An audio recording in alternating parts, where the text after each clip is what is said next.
Home Master TMJRF2 countertop water filter filtration system. More compact and affordable than its predecessor, the Home Master TMJRF2 is just as easy to install and use.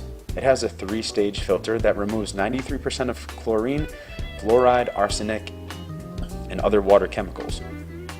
Its top feature seems to be the granular filter with inlet, outlet, and in between layers compression discs meant to ensure even water filtration.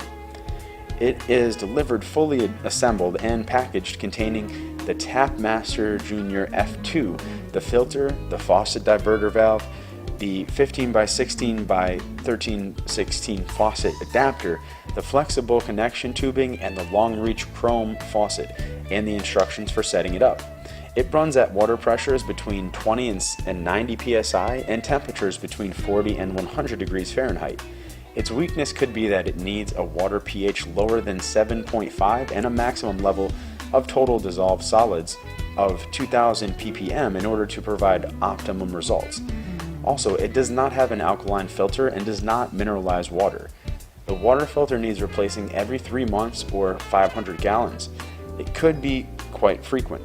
Luckily, replacement filters are affordable and widely available, so this should not be an issue. Compared to other water filters, it only offers a 1-year warranty. This one comes with 3 years limited warranty on the parts.